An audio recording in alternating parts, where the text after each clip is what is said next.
Meeting order, my everyone to the May the 5th, 2025 meeting, Capital County Commissioners. If you would, join me in a moment of silent prayer followed by the pledge of allegiance.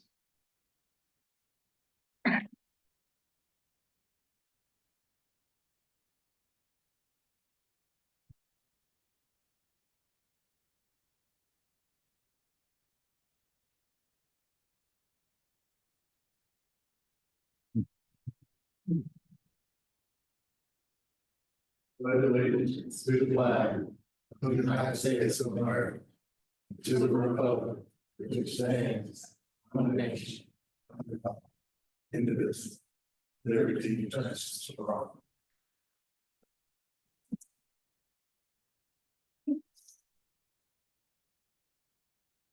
Public comments.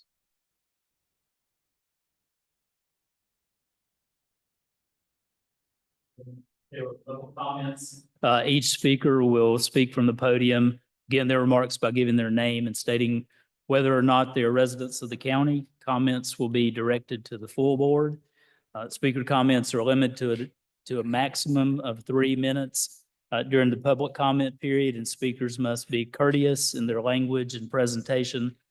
Personal attacks will not be tolerated. The Board of Commissioners or the administration will not provide responses during public comments period or in the same meeting. And the first person we have signed up is Mr. Chip Atwood. You, Chip. I'm sorry, that was Atwater. And I just met you. Sorry about that.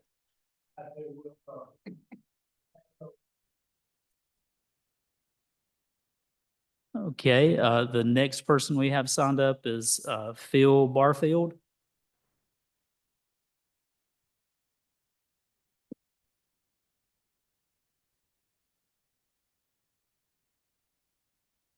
I'm Phil Barfield and a resident of the county. I'm here to comment on the proposed shooting range at the landfill. On August 5th of last year, you held a public hearing on this matter. Afterwards, the board and Sheriff Durden discussed noise, liability, the legality, alternatives, schedule of use, cost, and probation period. The board tabled the matter until further information, until the information could be further reviewed, questions answered, and legalities investigated. In your agenda package tonight, Sheriff Durden is presenting an update that is the same proposal but further addresses noise and cost. In his update, please note that the decibel level of the firing recorded at Pine Ridge Road on August the 2nd, when we had full foliage, is much higher than recorded on November 13 when there was no foliage. You would expect just the opposite. This shows that atmospheric conditions can play a significant role in sound levels and how sound travels. Reducing noise at the source is key to lowering the disturbance to neighbors. Sound barriers are needed. Also note that the cost for this proposal has significantly increased. The initial estimate was less than $3,000. Labor isn't estimated and there isn't a total in the update, but it appears to be greatly exceeding $15,000 with gravel and a foreman. In the public hearing on August the 5th, I requested then, as I do now, that if you decide to approve the request, please stipulate the following requirements. 1, permit only Caswell County Sheriff's Department personnel use, no outside agencies. In the August 5th discussion, Sheriff Durden was agreeable to this. Designed for noise reduction, higher sideburns, vegetation, and noise reducing structures and barriers to reduce noise to residents east of the range. Limit live fire to 2 times a month, as estimated by the Sheriff's Department. Limit the hours of live fire from 9 a.m. to 9 p.m. Publish a schedule by email, social media, and website of times and dates of live fire at least 1 week in advance. Obtain a shooting range facilities permit in accordance with our UDO. And submit an approved procedure to receive and adjudicate complaints. And require a public hearing and commissioners' approval for changes to these stipulations. Please also consider a probationary period of 2 years as Commissioner Jeffries previously suggested. Thank you.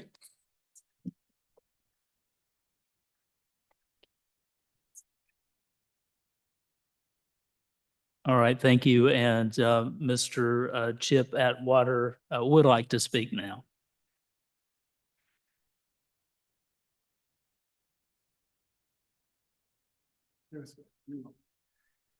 I don't have any new light to shed on the proposal. I have looked and read all of the 6 pages of work that Sheriff Durden and his constituents have accumulated. And I appreciate your diligence. And from what I see, all things being considered, it is about the same position as we held in the first conversation about this proposal. I am still opposed to it for my same reasons as far as the noise levels. He has addressed that in his proposal, as well as the cost, et cetera, the things I was mainly concerned about. I still feel like I would like to be involved at some point in time in the planning rather than just have it brought before y'all for a vote later on. And I understand that we're not going to have a decision made tonight. Is that correct? Is that correct, Chairman? That's correct. Okay. And I concur with Mr. Barfield's comments. And in view of the fact that I'm only 2,000 some odd feet away from the main portion of this firing range, I should probably be able to hear it worse than anybody or better than anybody, even though I got hearing aids. And I do object to it being there. I still think that there should be a better place. And what concerns me, I think, so largely is, and it was addressed in the proposal in Sheriff Durden's notes, that the value of the property around it has got to change. And I don't know how I feel about that exactly, except I don't want the value of my property to go down because of it. But I can't prevent everything. So I appreciate y'all giving me this opportunity. Thank you for your diligence.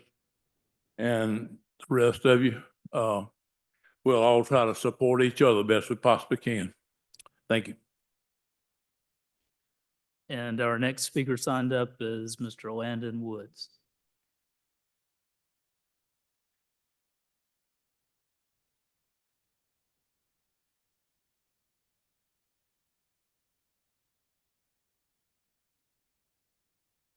Good afternoon. I want to thank everybody for coming today. I want to thank the law enforcement behind me. I want to thank Jason Watlington, Renee Pascal, Russell Johnston, and all the commissioners who voted unanimously last, week or two to push forward the tax incentives for Revision Solar.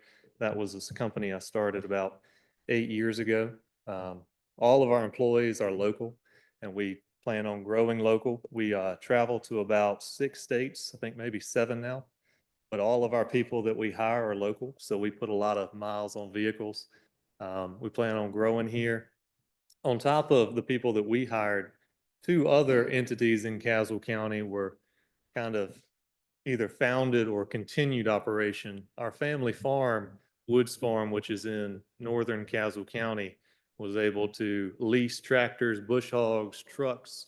My dad using his CDL to haul equipment. So we were able to keep that going when we thought that that was kind of a done deal. My cousin started Woods Resources, another company that did very well last year and is doing very well this year. I think they hired about 5 people. And we support Lillard's, Yoder's, Ace Hardware, Advance Auto, all the local places here in Caswell County. So I appreciate y'all pushing forward the tax incentives. I know there's another vote on it tonight, but I just want to say thank you even just for getting it this far. And we are trying to invest in Caswell and keep it moving forward. So I just want to say thank you.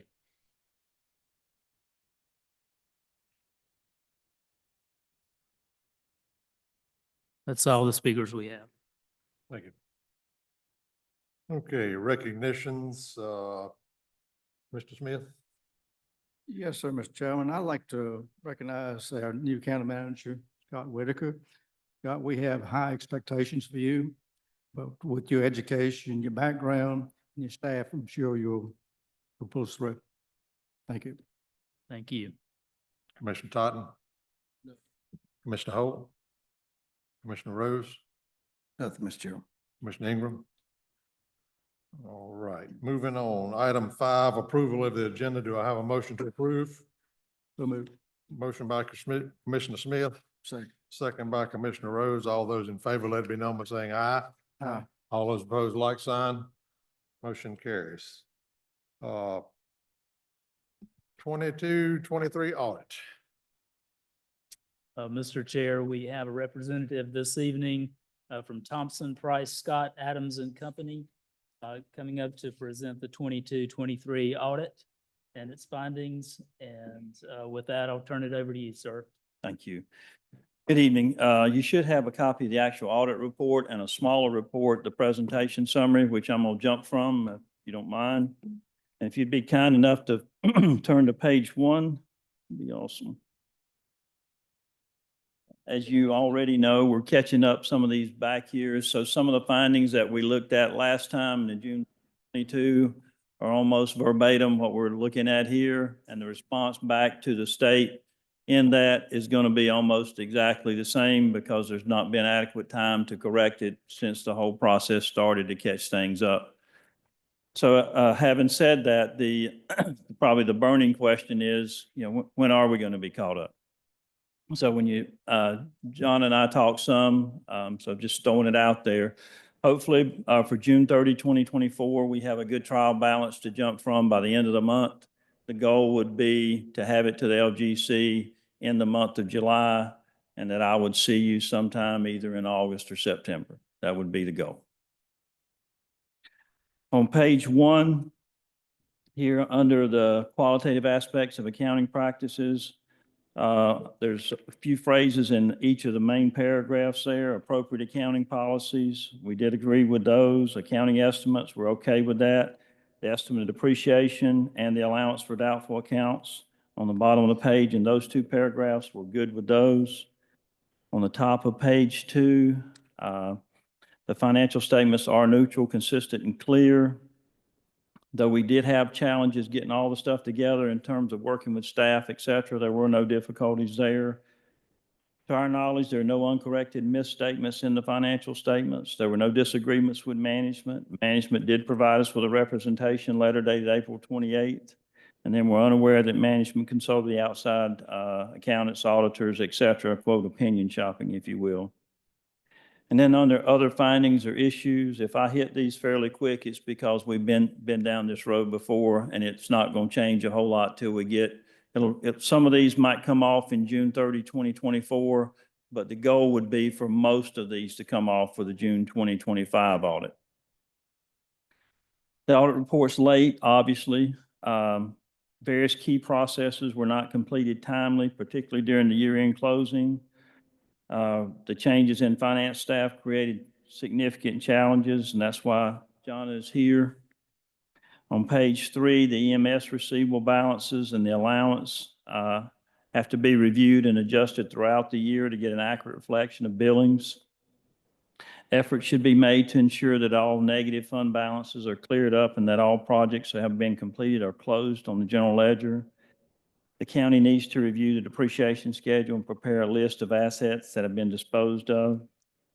If there are transfers between funds are recorded, there should be available budget to reflect those transfers and/or amendments.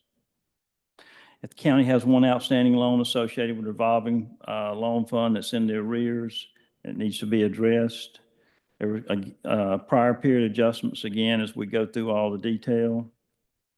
The county did not adopt a budget for several new funds and did not make budget amendments that were needed throughout the year to cover expenses.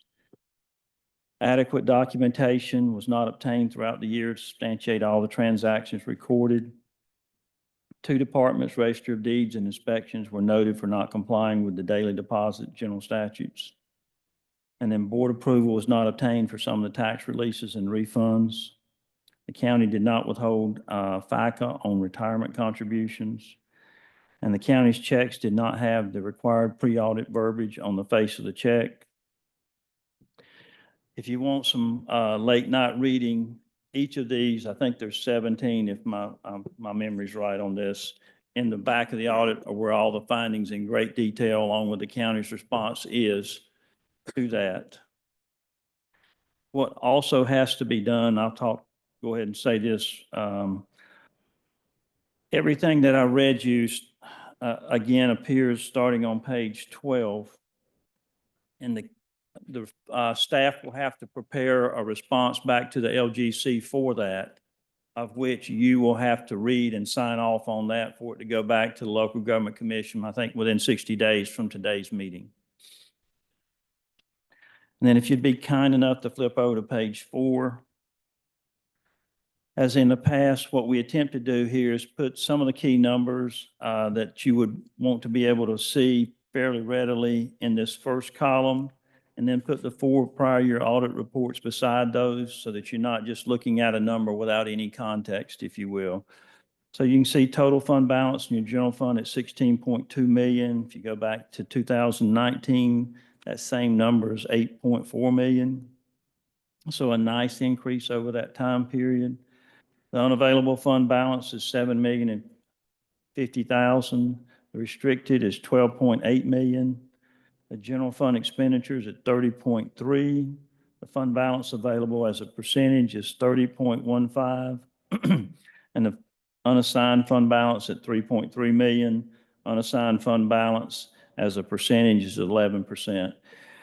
And on both of those percentages, you can see where they dipped during the current year, and that has to do with some calculations as it relates to restricted by state statute, which is in essence is receivables either between funds or from third parties coming into the county, and the state won't allow us to count those in those percentages, even though your fund balance may have increased during the year. You can see revenues over and under expenses before transfers, and the general fund was a minus 412. Other governmentals was a positive 402,000. Solid waste was 74,000, and then the transportation fund had a minus 49,620. Cash in your general fund was 11,056,000. Other governmental funds was 2,083,000, and then the cash in transportation was 660,000. Again, general fund balance 16.2. Other governmental funds 1.2. Net position in the solid waste is a minus 80,000. Net position in transportation was 916,000. You see property tax rates, collection percentages, and collection percentages excluding motor vehicles is the next 3 lines, along with property valuation and levy amounts for all 5 years there. You can see a breakdown of your debt, all governmental at 17 million total. You see where that basically changed from bond anticipation notes up to general obligation in the 23 year. And then you see a breakdown by department for both your general fund revenues and expenditures, with revenues again being 29.8 and expenditures being 30.2 million. And if you'd be kind enough to flip over to page 6, you can see at the top your fund balance, total fund balance in blue, and what I referred to earlier, restricted, committed, and assigned in red, and you can see how that bumped up. And when that bumps up, it negatively impacts your percentages. On the bottom, you see that's what I was referring to again earlier, where it dipped down because of those receivables. Hopefully that clears itself up over the next year or so, and those receivables get paid off, et cetera, and you'll see the percentage go back where it should be. On page 7, again, same thing at the top of the page. On the bottom, you see revenues over and under expenses before transfers. The general fund had a first dip of the 5 years shown. And then transportation, solid waste there, with solid waste having a positive year. On page 8, you see cash balances and fund balances there at the top in a pie chart with the respective numbers underneath that. Total cash being 13,799,000 and total fund balances being 18.3 million. On page 9, you see the property tax rates and then the group weighted average through 21, which is the last year it's available. And then on the bottom of that page, you see the collection percentages, and Castle County is actually above the group weighted average for the last data available, which is healthy. On page 10, you see the debt analysis, the big item there being your general obligation bonds at 12.7 million. And then you see the breakdown of your general fund revenues there, ad valorem taxes being the largest at 43.97%. And on page 11, you see a breakdown by percentage of your general fund expenditures, with public safety being the largest, human services coming in second. And this page 12, 13, and 14 are what I referred to earlier, which are all the findings I read out at the beginning that the staff will have to come up with a response back.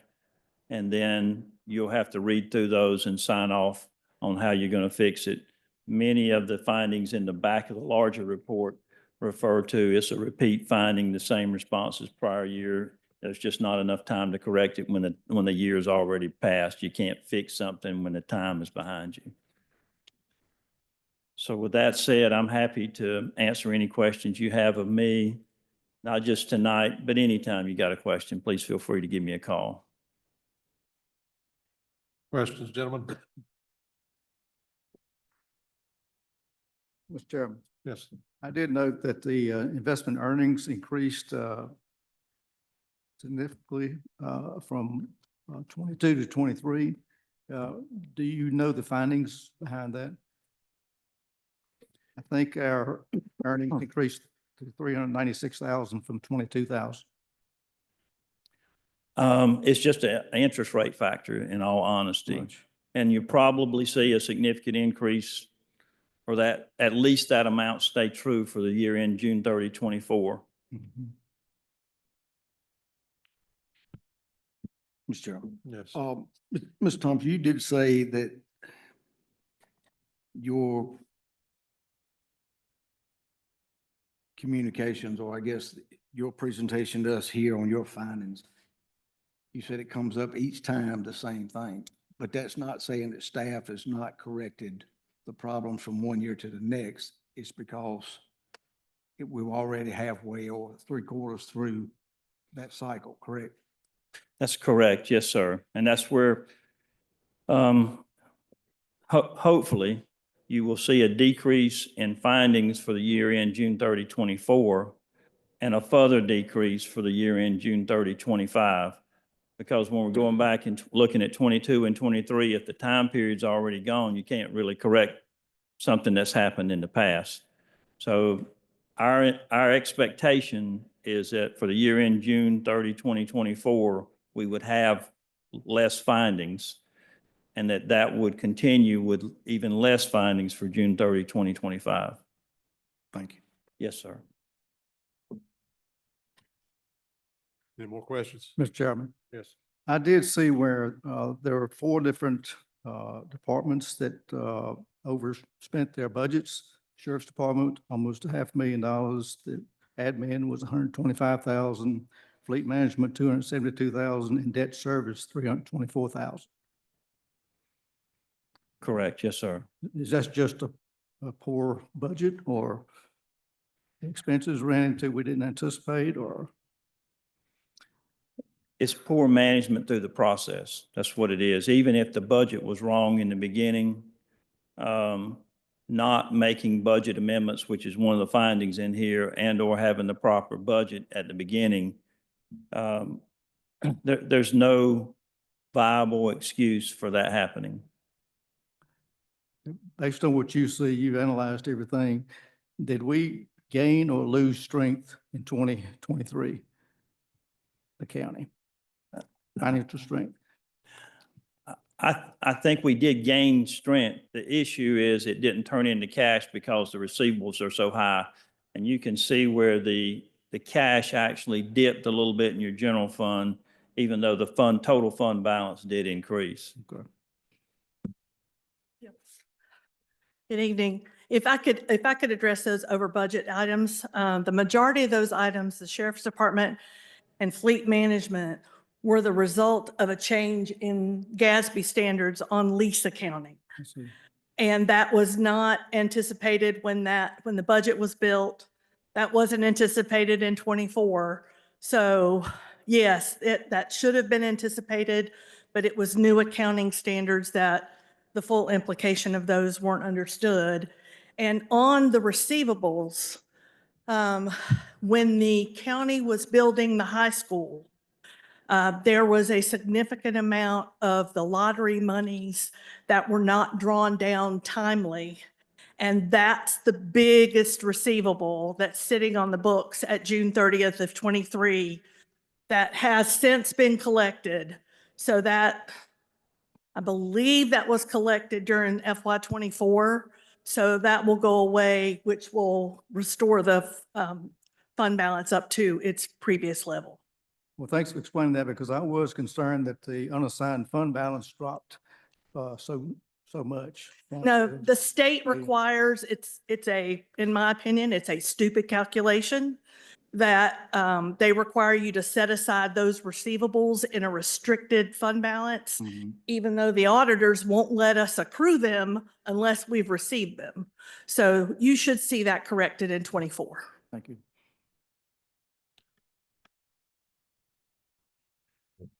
Any further questions?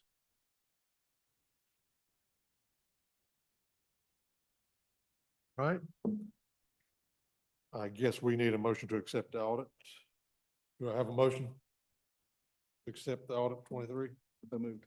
Motion by Commissioner Smith, Second. second Commissioner Ingram. Any discussion? Hearing none. All those in favor, let it be known by saying aye. Aye. All those opposed, motion carries. Thank you, sir. Thank you. And hope to see you back real soon. Okay, item 7, presentation on construction, training facility and fire and range. Sheriff? Good evening, Mr. Chairman, Mr. Vice Chairman, and entire board, Mr. Whitaker, Ms. Pascal, Mr. Johnson, and Mrs. Williams. That's the admin up there at the top. Well, my name is Tony Durden, if y'all don't know that, and I'm here to respectfully request use of the landfill land for a training facility and shooting range. Brought my administrative staff here. Oh, first of all, I want to thank Mr. Atwater and Mr. Barfield for their comments. Now, I don't agree with Mr. Barfield, and I love Mr. Atwater, but I don't agree with him either. But with that being said, I brought my administrative staff here, and our spokesperson is Detective Clayton Myers. He's our shooting firing range instructor, and he's also the assistant training coordinator. So I'm gonna come back up and make my request again, but he's coming up to answer any questions, and I'll be sitting right here for any questions that you have for me.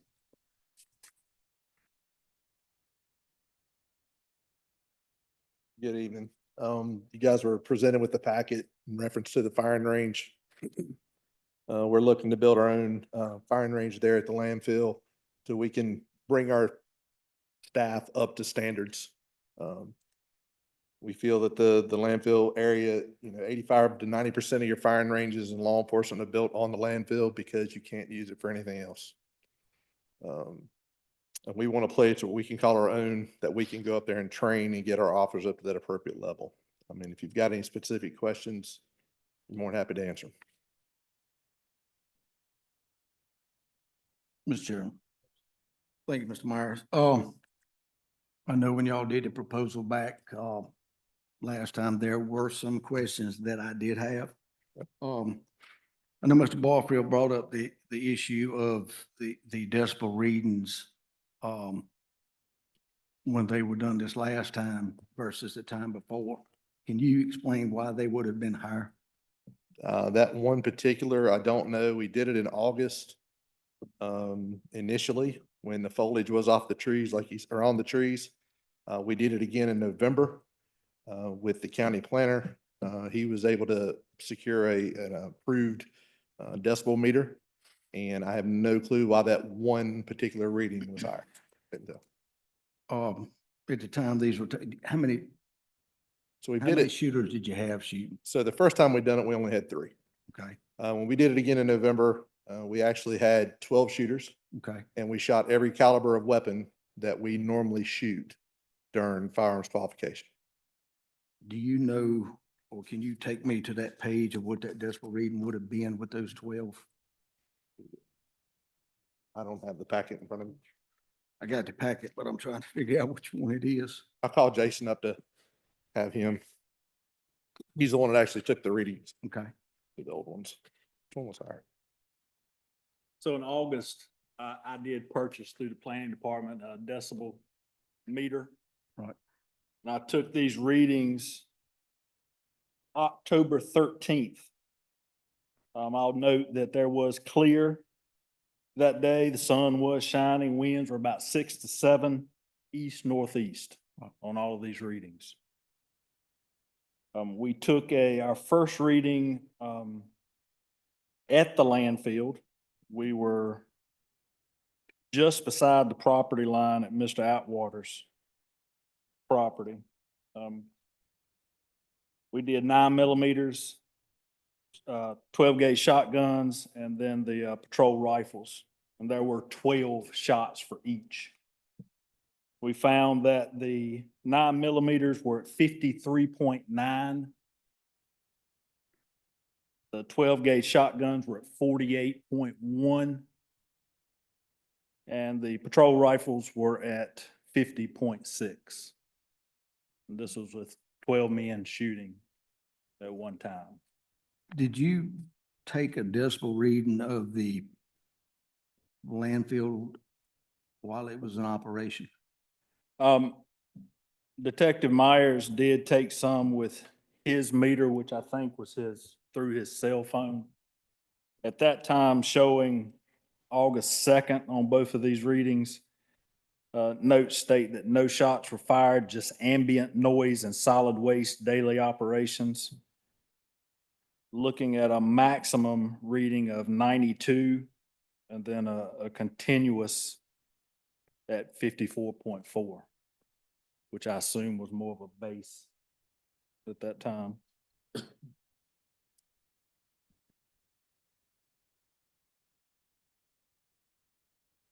Mr. Chair. It could be, this question could be for any that's right here. So with the decibel readings that we had while firing the weapons, comparable to everyday noise and travel through there, would you say the everyday noise and travel is much higher than firing the 12, right? I mean, the 12 different weapons. I did go to North Hills, which is, for many in Caswell County know, it is across from Strader's Automotive. I actually noted that I could not get a decibel reading for the 12 gauge shotguns due to traffic. So in other words, I couldn't hear them from there. So, you know, I have to tell you exactly what the decibel readings taken were. Daily operations, I feel that daily operations would have been a little stronger with my decibel reading meter that day, but I cannot confirm and state that that's a fact.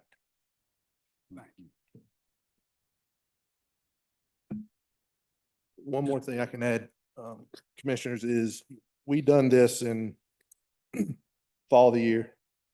no foliage on the trees, and no berms. The berms that we're proposing, it's required to be 10 foot. We're going 18 feet. We are exceeding the minimum to encapsulate that sound. We are going to plant shrubbery eventually to absorb that sound so it doesn't bounce around everywhere, to kind of absorb some of it. But being inside of a bowl shooting where the sound's going to go up instead of out. And we don't have that ability until we get that permission to do it. Chairman, I've got a couple more questions. And these were kind of a couple follow-ups and a couple, I guess were brought up tonight. I know Mr. Barfield brought up the issue of just casual county shooting and not an outside agency. Is there some type of, if y'all are looking at letting outside agencies come in to shoot, is there some type of, better words I'm looking for, let's put it this way, would an outside agency coming in, would their insurance be covered under their insurance? Would their insurance come with them if they came here to train? Yes, sir. That should be the case, that when we go to other places, our insurance travels with us, but that probably be a county attorney's question. You probably need to ask. And the reason I bring it up is, I mean, we're a small county. I know when we had the incident a while back with our officer that got shot, we had multiple agencies come to this county to help us. So you kind of want to be good stewards. You kind of want to be good partners with the ones you have. Hours of operation at 9 o'clock, would it be down, shut down? Well, you know, it get dark in the summertime, so we have to regulate our nighttime shooting to fall in winter, because it don't get dark until 9:30 sometimes in the summertime. So we have to regulate our shooting for summertime use. And the very last question I had, I went through the packet and looked at it and looked at the expenses on, and Mr. Barfield did bring it up, and I did see it. I noticed on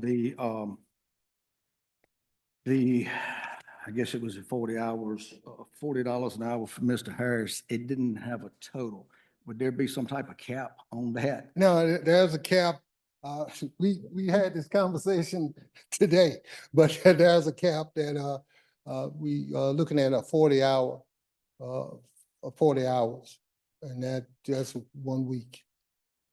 We asked him for his expertise in dirt pouring and water runoff or something like that.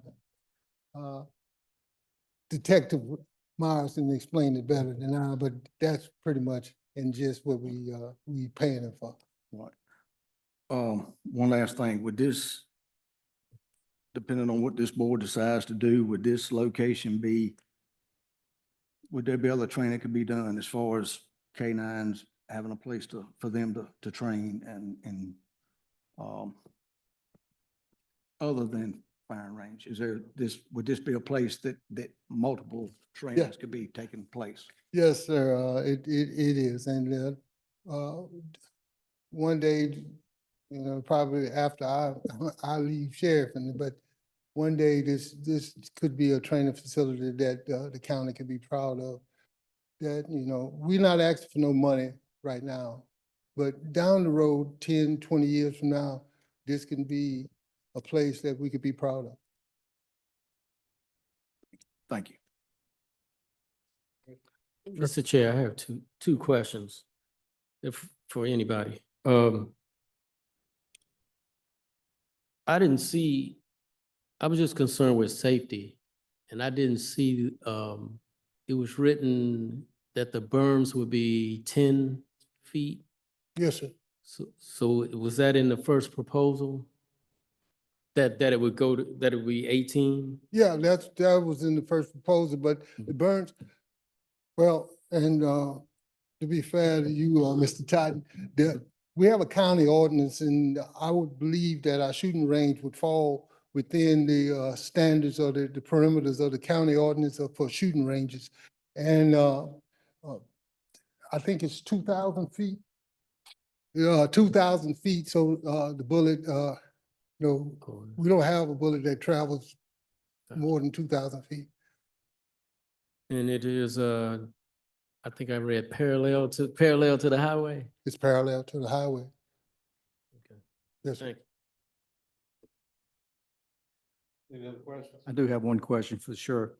Yes, sir. Looking at the potential range of cost, I'm a little bit confused on final numbers. Best I could tell, on the first page, you've got maybe a little under $4,000 worth of cost.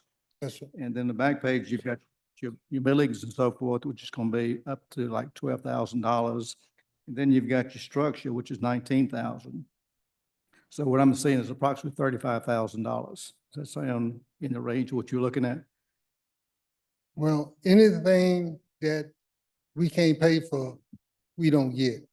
The basics are the berm, the land, the berm, and buildings might have to wait, because I'm not asking the county for no extra money. Okay, this is money you've got in this year's budget. This is what you propose. No, sir. If any monies I will spend, it will be from asset forfeiture funds, Thank you. because we barely making it on budget. I can't be taking no money away from my budget. But I thank you. We're doing good. Thank you very much. Any other questions?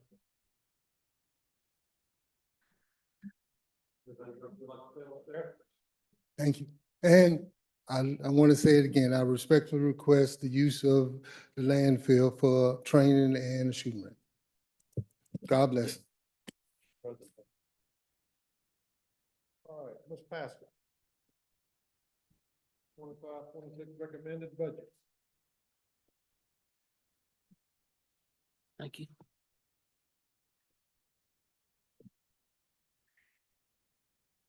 Kara, I will say next slide when I'm ready to move on. Okay.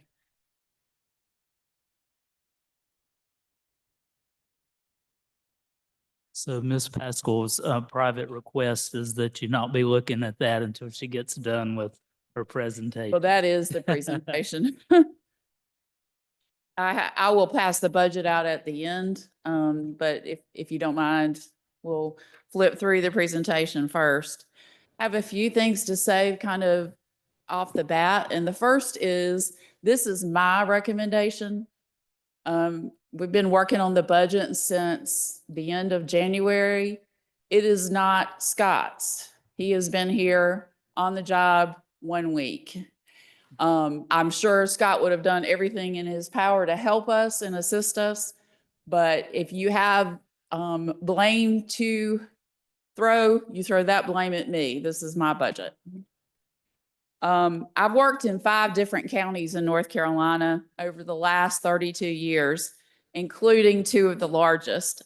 And I would put Caswell County employees among the best that I have ever worked with. It's true that the county has significant financial challenges, but our best asset by far is our employees. We need to do everything we can to keep them. Daily, they do the impossible with next to nothing. Departments and employees help each other out without complaints of "that's not my job." Employees are scrappy. If you've ever watched RD at work, you know this is true. He squeezes every dime out of every contractor that he works with. He gets the absolute best deal for the county. And there are other employees who do the same thing. They actively look for ways to save the county money. And they do this in a community where, frankly, they are constantly attacked by social media. If you believe the posts, we are accused of fraud and misspending taxpayer dollars. Having gone through the budget in absolute minute detail, I can tell you there is nothing further from the truth. I would assert that the taxpayers of Caswell County are getting the best deal in the state of North Carolina. Next slide. This assertion is backed up by data shared during the budget and planning retreat. As this chart shows, Caswell County spends 43% less overall than counties our size. I regret that this budget doesn't do more for county employees. It does absorb, thanks to your decision, the increase in health insurance costs without passing those along. It provides for a 1.5% cost of living adjustment increase. It also funds a pay and classification study. The county continues to lose talented employees to neighboring jurisdictions and that pay more. Being able to at least be in the ball game is important. This study will provide the data the county needs to compensate employees adequately and fairly, and that will improve morale. As a note, the North Carolina Association of County Commissioners surveyed counties on what they were proposing to give for a cost of living adjustment this year, and the average increase was 3.1%. So we are well below that. Next slide, please. I want to mention something. Overall expenditures in the budget increased $12,996. Now, how did we do that? We realigned dollars, and I'll show you that. Every budget was gone through with a fine-tooth comb. But unfortunately, at the same time, our revenue declined $643,000. So even though we barely had any increase in expense, we had significant reductions in revenue. And so this budget, and I am proposing a 3-cent property tax increase to offset this deficit. That will bring the county's tax rate to 61.5 cents per $100 of valuation. As this graph shows, Caswell's effective tax rate is almost 5 cents below the average of county similar tax bases. Even with this increase, our tax rate will still be lower than average. Next slide, please. Several revenue sources declined significantly, as I mentioned before. Fees paid to the county for federal and state inmates are estimated to decline by $300,000 as these inmates are being displaced by local inmates. We've talked about this before. There are more Caswell County folks in the jail, and that means you can't have federal and state inmates in there generating revenue. Appropriated fund balance declined $724,000 because public health has been overly reliant on fund balance in past years. Intergovernmental revenues declined $374,000, mainly due to public health no longer receiving COVID funds. Investment earnings are expected to decline by $125,000, and Commissioner Smith asked about this, but interest rates have fallen a bit since the highs that we saw in 23 and 24. Permits and fees declined by almost $100,000, and transfers in declined by $580,000 because we no longer have ARP funding to offset county expenses. Several fee adjustments are also proposed in EMS, Parks and Recreation, Public Health, and Solid Waste. Public health fees were increased to match Medicaid reimbursement rates. EMS fees were increased to match Medicare reimbursement rates, and all of the adjustments are explained in more detail in the message. Next slide.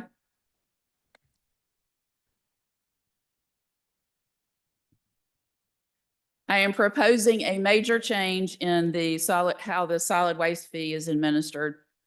Currently, residents who live outside towns without a private hauler pay a fee of $125 a year. Meanwhile, there are costs that are associated with solid waste that aren't just generated by those residents. We have to pay monitoring costs for the closed landfill. We have to pay for code enforcement, and that is a benefit to everyone in the county. We pay for recycling, And our collection centers are open to all, not just those who pay the fee. So what we're proposing is to leave the fee at $125 and charge it to everybody, town residents, county residents with private haulers, and businesses. Town residents who pay a solid waste fee to the town would get a $60 reduction, so they would pay $65 a year. Businesses who have trash disposal on site would get a $60 reduction as well. And then residents living outside the towns who have private haulers would also get a $60 reduction. Next slide, please. So I'm gonna talk about the realignment. I do want to talk about how some expenditures increased. But remember, there were offsetting decreases in other expenditures. Salaries increased 788,000 and change. More than half of this amount, or over $400,000, resulted from eliminating the vacancy allowance. And the vacancy allowance is something that lots of jurisdictions use because, you know, if you're having a lot of turnover, you're going to have vacant positions and you don't need to budget 100% for those. But in reality, two of the departments, the sheriff's office and EMS, will likely overspend their budgets by an amount very close to the vacancy allowance. In emergency services departments, it's not really possible not to have bodies. You've got to run ambulances, you've got to perform sheriff duties. So what happens is when they have vacancies, they fill that with overtime, which is more costly than having a regular position. 204,000 of the amount, and this is in the general fund alone, comes from the 1.5% cost of living adjustment. There are several reclassifications proposed, and then benefits increased 264,000. 140 from this increase came from the increased health insurance, and 45,000 came from the cost of living. Debt service increased 331,000 to fund ambulances, an ambulance remount, a replacement of a UHF paging system, and to replace leased vehicles, which we really have not been able to do in the last 3 or so years because we haven't been able to borrow money. So there was a huge backlog of particularly sheriff vehicles that need to be replaced, and that is an increased cost. And then transfers to other funds increased $191,000. And that's mostly because we didn't budget the transfer to the school capital reserve in 25. Next slide. So this budget substantially realigns resources between departments. You'll see on the list, there are major increases in departments and major reductions in departments. And we'll go through how that was possible during the retreat, or during the budget work session, but it was going through and looking at actual spending, what they're spending their money on, and costs have increased and projecting those costs. It was a very detailed analysis that resulted in these changes. And I won't go through the numbers, but you can see the realignment. Next slide. The budget addresses commissioner goals. As we talked about during the budget and planning retreat, Caswell County has the largest percentage of, or highest percentage of residential tax base in the state of North Carolina, meaning we have the lowest industrial and commercial tax base. So our residents are bearing all of the costs. In addition, a high percentage of our residents commute outside the county to work. So the board directed staff to pursue economic development, and the budget funds economic development in 3 ways.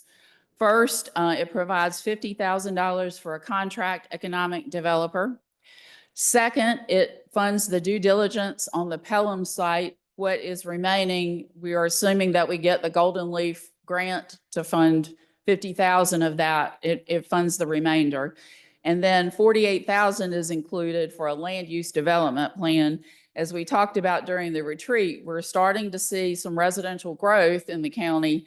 And we also have surrounding counties that are growing. And so being able to plan for that and manage that is important. Next slide. All right. So our next steps, there will be a budget public hearing on May 19th at 6:30 and budget work sessions. We are proposing, the manager will propose in just a few minutes to change those.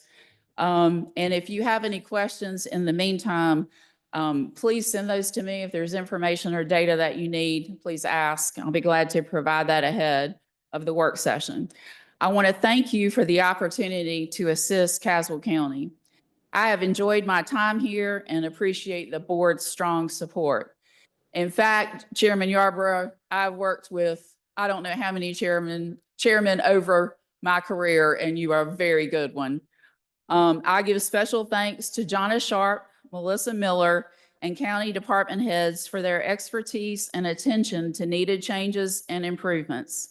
Caswell has an outstanding team and is definitely moving forward. Take any questions? No? All right, we'll pass out the budgets.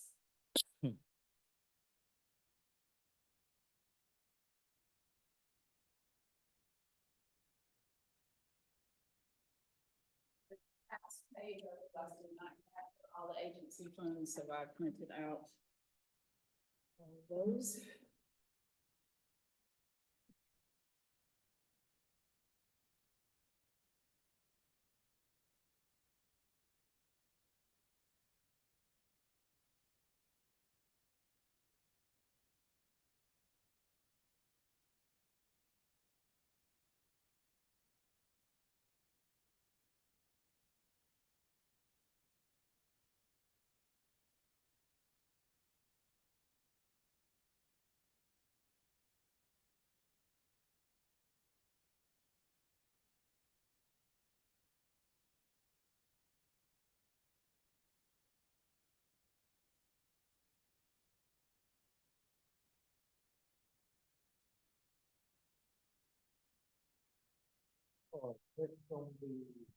Next on the agenda, an agreement with the Caswell County Tourism Authority. Mr. Whitaker.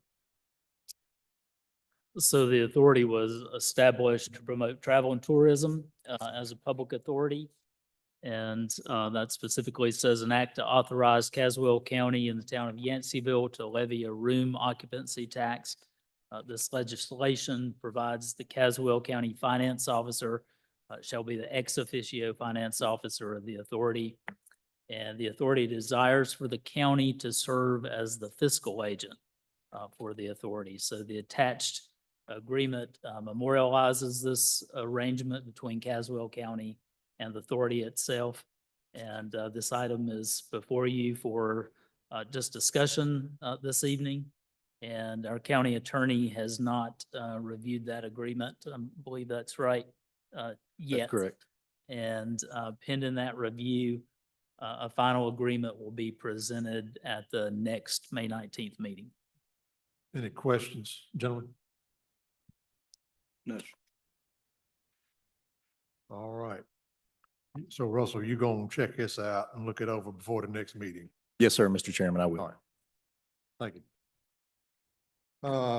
Next is the discussion of Co-Square facility rental policies and fees. Mr. Whitaker. Okay, so Co-Square staff has had inquiries about renting this facility. Only the county has no policy or fee structure for this to occur. So in an effort to increase revenue, staff recommends adopting a policy and a fee schedule for event rental. And those are in your packet for information. Just to hit some highlights about that, the policy requires that events be held after normal working hours, so it won't conflict with the business use of the building, and which is the primary purpose, and the policy outlines the types of events that are allowed and not allowed. I won't read all of those to you. But the policy allows management to require the hiring of security through the sheriff's office. And the policy was developed after reviewing policies from other event centers. And the fee policy was developed after reviewing fees from similar venues. And one of the things that we've talked about this week relates to security there. And feel like there's a need for security cameras for different reasons. And we currently have a quote on that we feel is a little bit overkill in the coverage of the cameras and the cost of that. So we are working to streamline that camera coverage and security quote. And my thinking on it is that we would wait until, as far as actually making this live, wait until those cameras could actually be installed and we can make progress on that. But the policy and the fee schedule itself could be looked at for the next meeting. So it's just open for discussion this evening. Gentlemen, y'all have any questions? If this is included in your packet of stuff. Mr. Chairman, I do have one comment. Mr. Whitaker, I encourage you to take a look at the way we collect our funds and account for our funds at CoSquare. It seems to me like it's been a lot of confusion there and unknowns, and maybe some funds didn't get accounted for until a later date. So just take a look at that. Okay. Any more questions? I have one. Scott, right here. Yes. Who will oversee this event center? Who will be the one that actually oversees? Right. And since you know a little bit more about the workings of that, I'll let you address that. We have 2 employees who staff CoSquare. This will be the rental of the facility itself. We don't anticipate staffing those events. We anticipate setting up the event, having the person pay the deposit, and then getting an access code for entrance.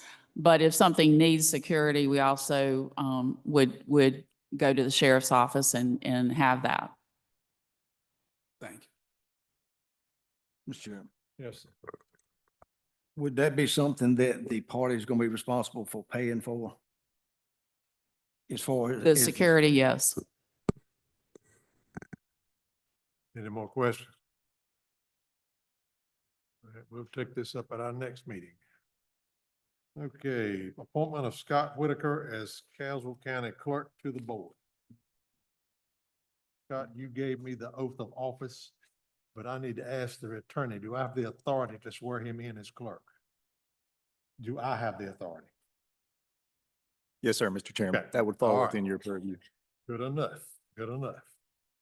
Okay, and this position of manager, you've decided also includes the position of clerk, and we have General Statute 153A 111 that requires board appointment. And so if you could please swear me in, that would make us official. I'll be glad to do it.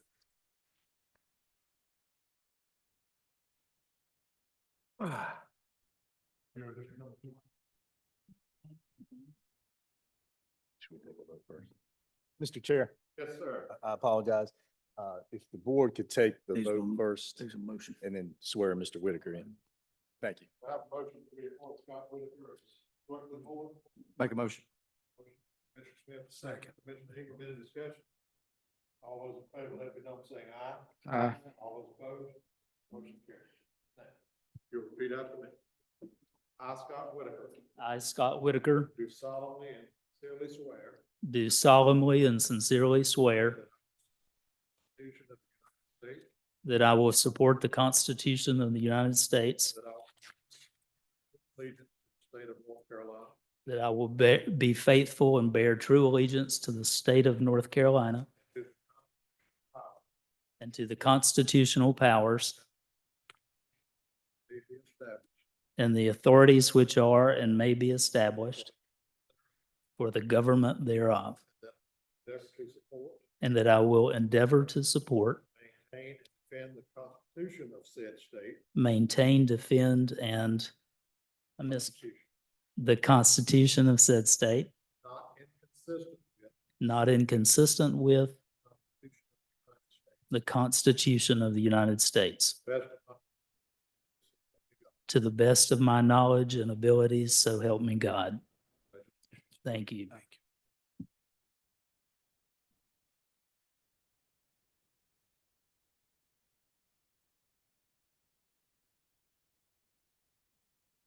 All right, next up, item 12, approval of a contract with BioClean Restoration to renovate the ag building kitchen. Mr. Whitaker. Okay, so our 25 budget included 49,500 to renovate the agricultural building kitchen. The maintenance director has received bids for the project. The low bid was submitted by BioClean for $38,742.56. The county attorney has drafted the attached contract with BioClean, and because this amount is greater than 25,000, the board must approve the contract, and the recommendation is to approve the contract with BioClean in that amount for the agricultural building kitchen. You all have heard Mr. Whitaker's presentation. Are there any questions? This was money that was budgeted for this current fiscal year. We've already approved this back last year. No questions. Do I hear a motion to approve? Motion to approve. Motion from Commissioner Rose. Second from Commissioner Ingram. Any more discussion or any discussion? All those in favor, let it be known by saying aye. Aye. All those opposed, motion carries. Okay, item 13 is approval of resolution and agreement with the JEB International, Cherokee Tobacco for economic development incentives. Mr. Whitaker. Okay, this topic with Cherokee is not a new one. It's been reported widely, and in terms of the actual contract, I'll let Mr. Johnson speak to that. We've been working on that late today. Thank you, Mr. Whitaker. Mr. Chairman, members of the board, we received the proposed revisions to the contract last week from Cherokee Tobacco's attorney. And I would like to thank Ms. Pascal and Mr. Whitaker for working on the revised version of this agreement. And we finally received the updated revised economic development agreement this afternoon. So I do have the updated draft, and it's going to be different from what's in your agenda packet. So, Mr. Chair, if I could please approach. Yes.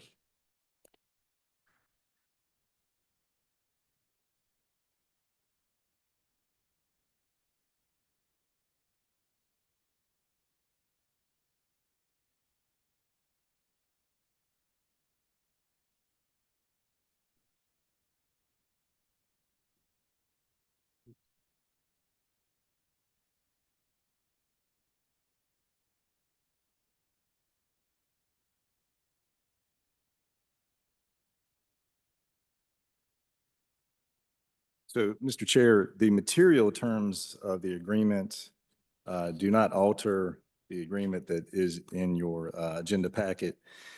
Cherokee Tobacco is still required to make an investment of at least $14.5 million in their project, create 39 new full-time jobs in Caswell County.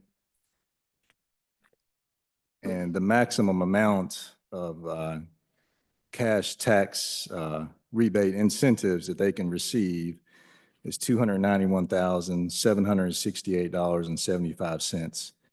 So state law requires that when a county enters into an economic development agreement with a company, there are certain statutory provisions that are required, such as an indication that the company will increase the tax base or create jobs within the county. And in the agreement, those items are outlined, as well as the 5-year period and the cash grant incentives that the company is eligible for. And you'll see at the very end of the agreement that's in your agenda packet, the exhibits that outline the reimbursement percentages. Now, the changes that I presented before you are the first 5 pages of the contract. And one of the more important changes that the attorney for Cherokee outlined to me is the company will be known as Cherokee Tobacco Company, but the parent corporation is actually Firebird Manufacturing Company, LLC. So if the company moves forward with approving the resolution tonight, the board will need to approve the resolution and the economic development agreement with Cherokee Tobacco Company, also known as Firebird Manufacturing Company, LLC. And I'll be glad to answer any questions the board members might have. Any questions? Yes. The 39 jobs. Wasn't that a reduction from what if they proposed in the list? Possibly, Commissioner Holt. I know the job target and the investment target has changed throughout the process. I know the board has been considering this for well over a year, but I think the final numbers came in sometime in March, and the company felt like they could meet the 39 job target as well as this capital investment of $14.5 million. I also thought in the beginning it was going to be a 7-year.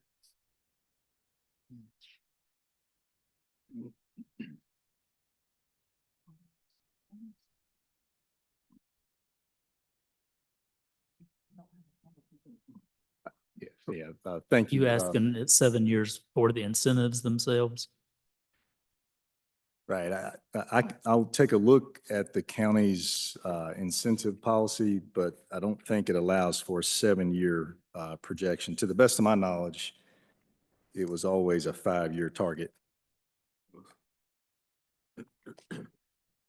Mr. Johnson, that is a 5-year plan as far as the EDC policy. It's always been 5 years. And you're right, the number of jobs were decreased from 50 to 39, but the investment was increased from 10 million to 14 million. So that actually was a net increase in the incentive money to them. Any more questions?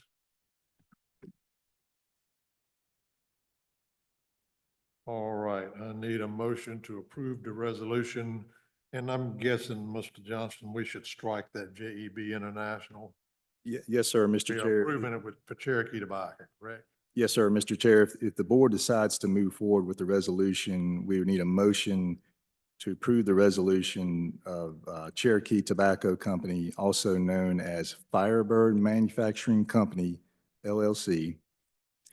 And we would ask that the agreement be approved if the board decides to move forward with the revisions that I've just handed out to you. All right. So do I have a motion to approve the resolution for the incentives for Cherokee Tobacco, also known as Firebird Manufacturing LLC? Am I correct? Yes, sir. Is that right? All right. Do I have a motion to approve? So moved.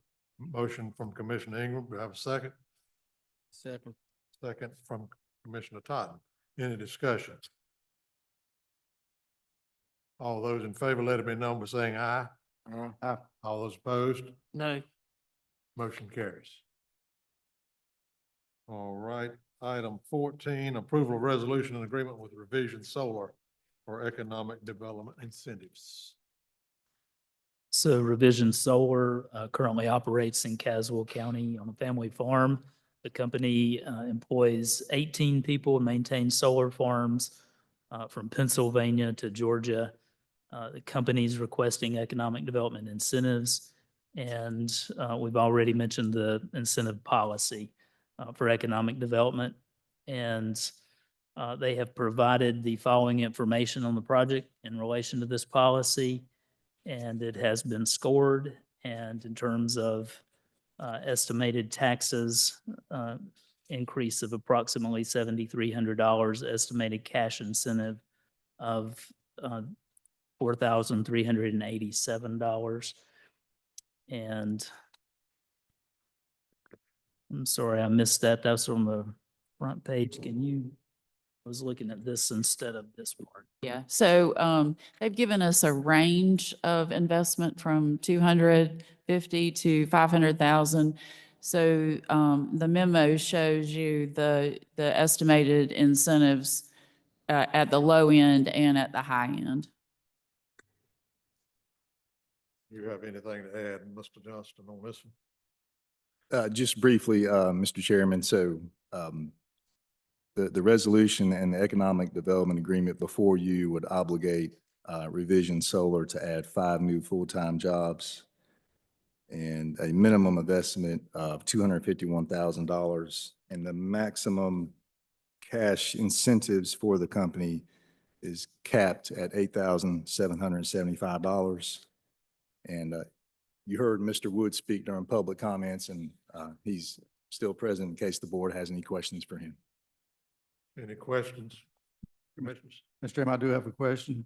How would we do an annual audit to look at the jobs and the investment and then adjust the rebate every year for 5 years? Is that how that takes place?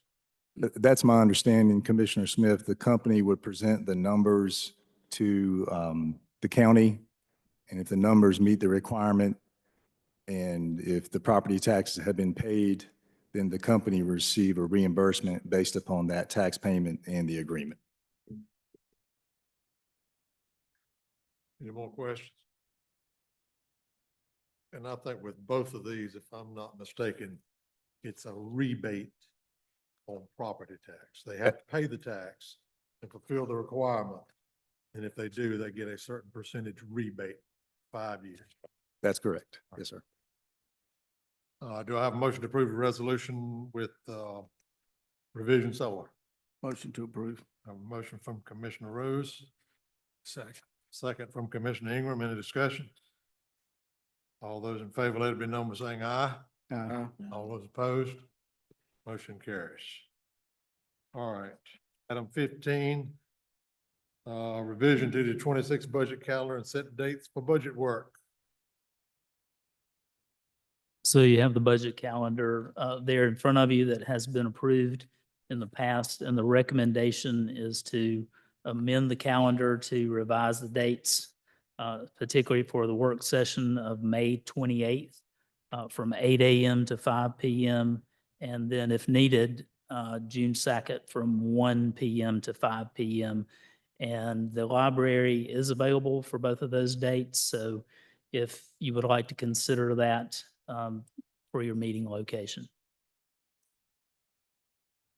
Right, May the 28th from 8 to 5, June the 2nd from 1 to 5. Is that gonna work for most everybody?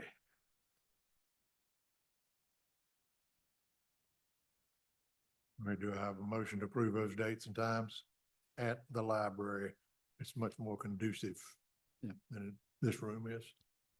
Motion to approve? Motion to approve. Second. Rose made the motion, Smith second. Any discussion? What was the second date? I'm sorry. June the 2nd, from 1 to 5. May the 28th, 8 to 5, June the 2nd, 1 to 5. Have a motion and a second to approve. All those in favor, let me know by saying aye. Aye. All those opposed, motion carries. All right. Item 16, motion to accept the resignation of Commissioner Rick McVeigh. You should all have a copy of Mr. McVeigh's resignation letter in your agenda packet. Do I have a motion to be accepted? So moved. Motion from Commissioner Ingram. Second. Second from Commissioner Rose. All those in favor, let it be known by saying aye. Aye. All those opposed, like sign. Motion carries. With that being said, as general statutes state. I will be contacting the County Republican Party in writing in the very near future, asking for their recommendation to fill that office. And I believe after talking with two different legal counsels in the last week, that Mr. McVeigh resigned April 25th. Am I correct, Russell? Is that the date of the resignation letter? April 25th, yes. Mr. Chair. 25th. We will get the recommendation from the County Republican Party, and statute now reads that that will be the individual that fills that seat, but we still have 60 days to take action. Mr. Chair, I'm reviewing the statute, Yes, sir. General Statute 153A-21, subsection D, which now applies to Caswell County. And the end of the paragraph states that the person recommended by the county executive committee of the political party of which the commissioner being replaced was a member. If a party makes a recommendation within 30 days of the occurrence of the vacancy. So we would need the recommendation within 30 days and then the 60 days to That's fulfill. correct. 60 days total. Yes, sir. We'd have to fill that seat by June 24th, if my math is right, since there's 31 days in May. But we will need that recommendation back from the Republican Executive Committee within 30 days of McVeigh's resignation. Am I Yes, sir. thinking about that That's right? my interpretation of the statute. So we would, that recommendation by May the 25th. Right, because he resigned April 25th. April 25th. Okay, all right.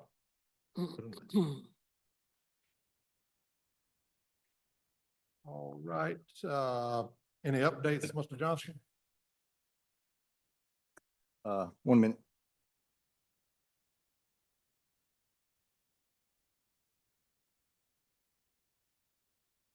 Mr. Chair, we still have a pending tax foreclosure matter entitled Caswell County versus Amy Lynn Morrell. And this is for property located at 2851 Wagon Wheel Road. And the most recent upset bid was $18,000. The last day for the next upset bid is May 8th. And the minimum amount of the next upset bid is $18,900. That's all the updates I have. Commissioner comments, Mr. Ingram, Mr. Rose, Don't have nothing, Mr. Chairman. Mr. Smith. Yes, I have a couple of things. During our winter retreat, we talked about a few items that were priorities with the county. One being the financial status of a county, audits and so forth. Tonight, we talked about that. We're making good progress. And we're going to hold your feet to the fire, Scott. So let's stay on top of that. And the next was the economic development in the county to grow it. We've discussed two different companies tonight that will be coming into the county and adding a tax base. That's great. But a third item we talked about was doing an analysis of the lease versus purchase on vehicles. At some point in time, I know you don't have time now, but at some point in time, I'd like to see you take a look at that again. Ms. Totten? Nope, I'm good. No? I'm just curious of how fast you had to get McVeigh in office. Now you're trying to put it off 60 days. I don't understand. I am following the law as it is written. Okay. All right, and I apologize, Mr. Whitaker, I skipped over county manager updates. Go That's ahead. okay. I'll be quick. So my first week, I have spent a lot of time just trying to get acclimated. Staff has been great in their assistance with me. And one of the priorities, of course, is recruitment for some key positions that will help us all work more efficiently. And one item that I have that does need address is the lease agreement for Co Square, and I'll recognize Ms. Pascal for that. So if you will recall, the Arts Council approached us about leasing one of the suites at Coast Square for free, the month of April, so that an artist could display his work. And that was in conjunction with the event where they dedicated the mural, and we had the grand reopening of Coast Square. They would like to extend that lease through the end of May. I have talked with the staff at Coast Square, and we do have somebody who's interested in that suite who's coming tomorrow to look at it. So the same stipulation would apply. If you're okay with letting them stay in the building through the end of May, if a tenant, a paying tenant becomes available, then they would need to vacate the space. So we would need approval, I think, to extend the lease through the end of May. But you have someone that's coming to look at that particular space tomorrow, We do. a possible paying tenant, We do.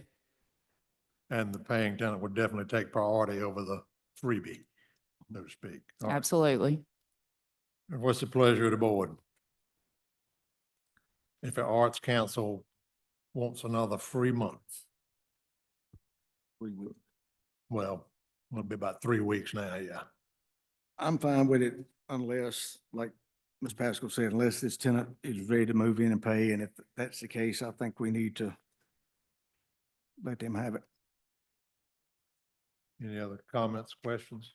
I agree. I mean, it's generating more and more traffic, so as long as it's not costing anything, we'd rather see the money, but let's get to traffic. All right, do I have a motion to approve the rental, I guess you would call it rental for the Arts Council for the month of May? So moved. Have a motion from Commissioner Ingram, Second.